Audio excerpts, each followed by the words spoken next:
Passive income. The two words that, well, on the surface they sound like the ultimate dream. Making money without doing anything. Making millions while you sleep. Or at least that's what they tell you. Now, myself and hopefully some of you know that this is a very, very rare occurrence, and that true passive income actually comes at the sacrifice of a lot of hard, active work beforehand. Property being a great example of this. And conscious that many of the subscribers of this channel are looking to either buy their first home or an additional investment home to maybe get their time freedom back to do the things that they love, I'm going to be running through my favorite 5 types of passive income today that I'm doing in the hope that maybe it can inspire you guys to go out there and build your own extra sources of income to either help towards saving for that deposit or investment home. Or of course, just freeing up your time to maybe sit around eating Doritos, watching YouTube videos all day. Either way, I will make sure that everything I talk about isn't some made up generic stuff. And actually, these are things that have made my own life and financial situation much better, or shall I say, passive. And as usual, timestamps will be running along the bottom to help you all navigate this particular video. But let's kick start with number 1, YouTube. So obviously since about February, you've all recognized that this channel is now monetized. There's actually probably some fake gurus coming on right before this and in the middle of it and at the end trying to sell you a course. We're not going to be doing that because you're going to learn everything for free on this channel. Now, I'll be honest, getting monetized on this channel was more exciting than any of my latest projects. And not because it was going to earn anything like the amount I truly believe it should be earning, for the amount of work that I put into it, but just for the fact that it was a personal goal of mine to hit the YouTube threshold of 4,000 watch hours, and I was going to try and do 1,000 on my hands, and 1,000 subscribers. Now since then, it's obviously grown. But the channel itself isn't moving as quick due to, well, initially it was called the Find Your Voice podcast, which some of you may actually remember. So the SEO behind it kind of sees it as a mental health channel, which is why I need you all to smash the hell out of that like button and share it with as many people looking to learn about property for absolutely free, to help YouTube recognize that this channel is potentially going to help so many people save money and hopefully invest in property. But back to the subject, start a YouTube channel. I would love nothing more than to see you, my subscribers, start a YouTube channel. And this can be about whatever you love, whatever you're good at, whatever's on your mind or in your heart, that you feel that maybe you have a message to send out to other people. And it's as simple as getting your iPhone, turning it sideways and shooting a video. You can do it on Android too, as I believe there's some people out there who actually use Android phones. Please don't dislike the video for that one.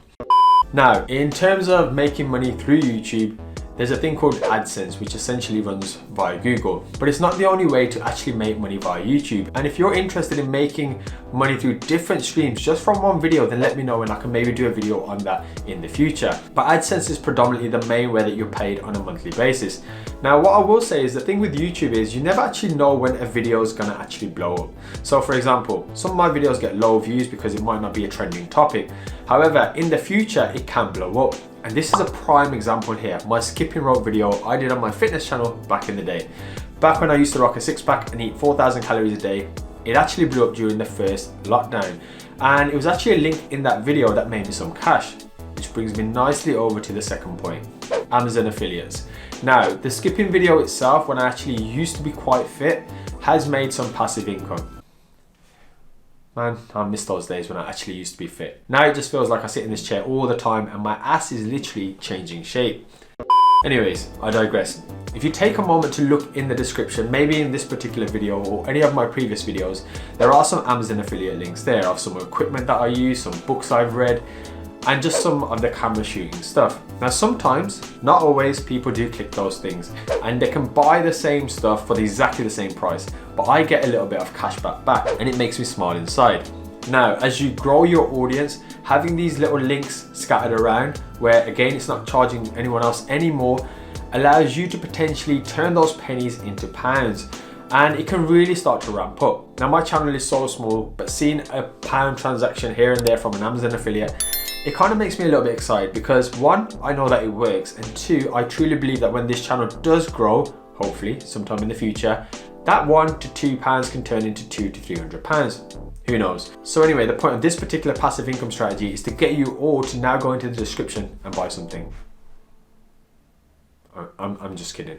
I'm just kidding. So moving on, let's just quickly smash that like button. The next one is index funds. Now a huge disclaimer here, I'm not a financial advisor and I'm not someone you really want to be taking advice about index funds from. When it comes to property, maybe, but not index funds.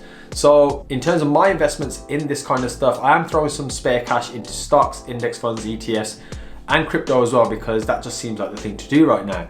And once you kind of put it in, I'm actually doing it for the long term. So I'm HODLing, if that's the right terminology. I mean, I used to question why don't they just call it hold, but then I realized that it was actually an acronym for hold on for dear life. But then I was like, where the hell's the F? And now I just realized I'm going off on a tangent. Anyway, a lot of this stuff is, in my opinion, long term, and it's only stuff that I put money in now, knowing that I'm probably not going to touch it for about 5, 10, 15 years down the line. So again, this can hopefully become another passive income stream for me. Set it and forget it and let the compound interest do its magic. Moving on to number 4, digital products. Now I know that some of you watching this have the ability to create amazing digital products, be that drawings, be that, I don't know, artwork like NFTs. Even though I'll be completely honest, I don't really know much about NFTs, or just doing something like what I did. I create fitness plans, and once I've created it, as you can see here, it's a set it and forget it process, in the fact that it can bring in income over time when people click that link. Now, will it be enough to buy a house or put down a deposit? Likely not. However, as my audience grows, it can potentially grow too. Nonetheless, what I urge you all to do is have a think about what can you create that would add value to somebody's life, be that for entertainment, decoration, knowledge, that they will be willing to pay for, and then get it out there and then learn to market it. And finally, of course, this wouldn't be a property channel without talking about property. Now, there is a debate about whether or not property can be truly passive, which is kind of understandable. The fake gurus will tell you that you don't need any money, you can buy property and it'll pay you forever without doing pretty much anything other than buying their course. However, the Thai landlords will tell you that this shit eats into their daily life. Now myself, I kind of sit somewhere in the middle. There are some ways to make property somewhat passive, but it comes at the expense of hard, active work in the first instance, and then systemizing the areas that you just don't want to be doing every single day. For example, when we purchased this site here, we spent 12 months working on it. We raised finance prior to that, and we've had so many roadblocks along the way that we've overcome. But once we finished it, we outsourced it to a leasing company who essentially took over full management of the building.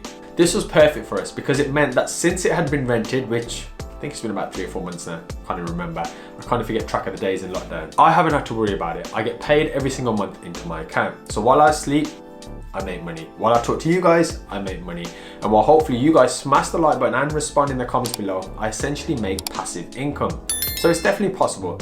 And on the topic of what's possible, one thing that isn't possible is me doing a video without any bloopers. So with that, I'm going to sincerely, abruptly end this video here. And if you have any questions, obviously drop them down below. I'll try my best to absolutely help you.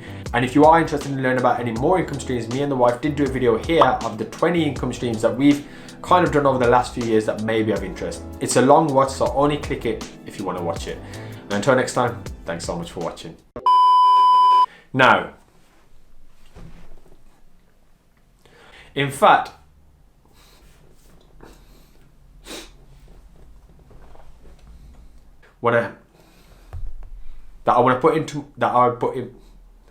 this was perfect.